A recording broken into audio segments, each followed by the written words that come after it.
السلام عليكم يا رجاله، ايه الاخبار؟ اهلا بيكم في قناه اخوكم احمد اللول تيوب. في سؤال دايما احنا كمدربين كمال اجسام بيتسال لنا: هو ايه اكتر وقت مناسب انا اقضيه وانا بتمرن في التمرينه بتاعتي؟ السؤال ده مهم جدا جدا. كل واحد فينا المفروض رايح جيم يعرف المفروض يقعد قد ايه، التمرينه بتاعته تبقى المده بتاعتها قد ايه.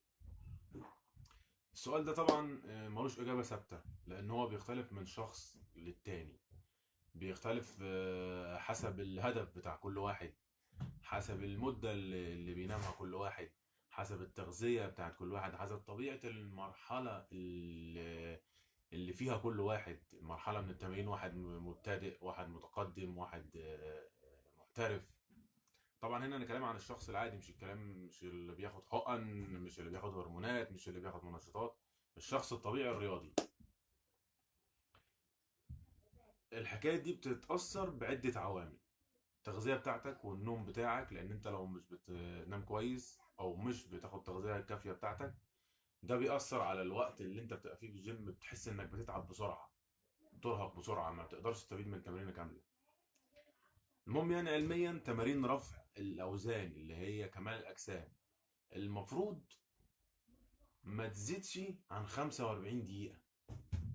45 دقيقة، 45 دقيقة تمرين فعلي. 45 دقيقة تمرين فعلي. بتخش الجيم الأول تعمل من 5 ل 10 دقايق إحماء للعضله اللي انت هتلعبها. بعدين تبدا في التمارين بتاعتك لمده مثلا 45 دقيقه، دي تمارين رفع الاوزان. وخلي بالك، مده تمرين فعلي. انت ممكن تخش الجيم تقعد تحكي، تقعد ترغي، تقعد تهزر مع دوت، تقعد تتكلم مع دوت. الكلام ده بياخد من وقت التمرين بتاعتك، وبياخد من تركيزك، وبياخد من طاقتك. فانت المفروض تخش الجيم مفيش موضوع ان انت داخل تتمرن، تركز في التمرين اللي انت بتعملها. تبقى بتخلص الزاويه ديت وبتفكر في الزاويه اللي بعدها عشان تستفيد استفاده كامله من التمرين بتاعتك. اما بالنسبه للتمارين اللي هي الكارديو او التمارين اللي بيقولوا عليها تمارين هوائيه، علميا المفروض ما تاخدش اكتر من 150 دقيقه في الاسبوع. 150 دقيقه في الاسبوع يعني مرتين ثلاثه. بتاخد مثلا في كل مره نص ساعه. انت فاهم؟ ما تتجاوزش الحد دوت، لان هي مش اسمها تمارين هوائيه، تمارين قلبيه. دي تمارين بتحتاج ان انت ضربات قلبك تبقى اسرع فيها وانت بتعملها. فالنقطة المهمة اللي أنا عايز أكلمك فيها إن أنت مفيش حاجة ثابتة. يعني مفيش مثلا وقت ثابت، بس أنت ما تتجاوز ال5 أو 10 دقايق الإحماء اللي في الأول، وال45 دقيقة بتوع التمرين. 45 دقيقة بتوع التمرين دول وقت مقدس بالنسبة لك، ما تضيعوش. ولا تتكلم مع فلان، ولا تمسك التليفون، ولا تهزر مع فلان. ده بيبقى وقت تمرين، تخلص الزاوية تريح الوقت اللي بيبقى بين الزوايا. فاهمني؟ حسن بيقول الصوت واطي. ماشي تمام حبيبي، حبيبي حسن، صباح الفل عليك.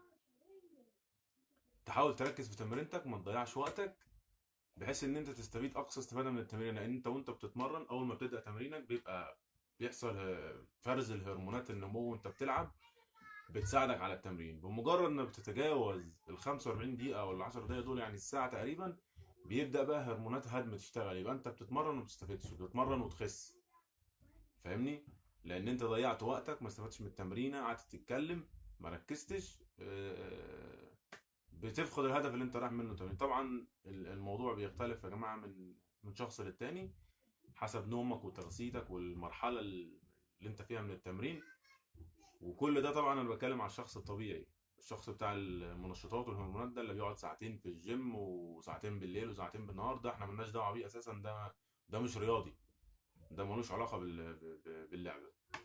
في النهايه عشان تلاقي النتائج اللي انت بتتمناها من التمرينه بتاعتك، ما تفرطش في التمرينه، ما تتمرنش زياده عن اللزوم، وما تقللش من مده التمرين. يعني ما تعملش التمرين اللي هي تيك اواي دي وتمشي. فاهمني؟ كل حاجه بالعقل. كل حاجه بالعقل وحسب قدرتك الجسديه، اللي انت هيأت نفسك للتمرين ازاي.